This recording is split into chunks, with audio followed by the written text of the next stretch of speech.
Gilas Pilipinas in must-win game vs New Zealand in FIBA Asia Cup.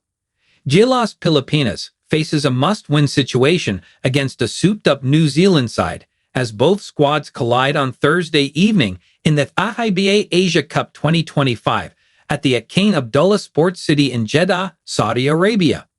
The Filipinos and the Tall Blacks clash at 11 p.m. Manila time. The Tin Cone coach Philippine team opened the tournament on a losing note after falling to Taiwan, 95-87. In contrast, New Zealand kicked off its title bid with a 100-78 rout of Iraq. Tall Blacks coach Judd Flegel knows they are up for an even tougher game against the Filipinos. "We have the Philippines next, and very much we played in qualifiers as well, so we know each other very well," said Flegel during the post-game interview. A victory by Gilas means the Philippines hopes to earn the top spot at Group D, and a chance to secure a quarterfinal spot is still alive. However, the Philippines no longer controls its own destiny since a win by Taiwan against Iraq and New Zealand effectively slams the door on Gilas' bid for the top spot. A defeat, meanwhile, knocks Gilas out of contention for the Group D top spot and outright slot in the quarterfinals. The Philippines will then have to win against Iraq in its final group stage game, and will just have to go through the harder path of going through the knockout qualifying game.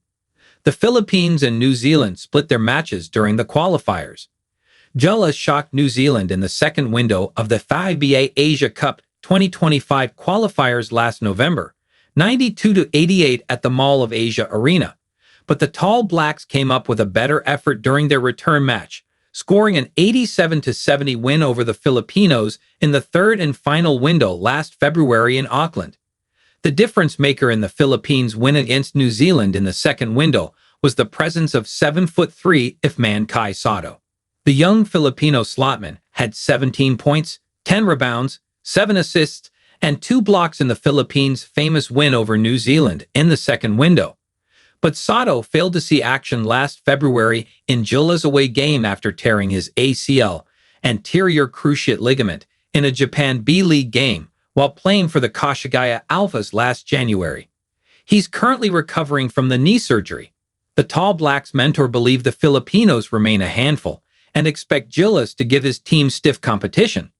"They will help prepare us for next stage as well," said Flegel. Cone's charges will have to make sure they take good care of the basketball, since turning the ball over 16 times in that loss to the Taiwanese. "We're really hurt by the loss, but we'll see what we can do. We have to see if we could come back from this and move forward. That's the only thing we can do at this point," Cone stressed.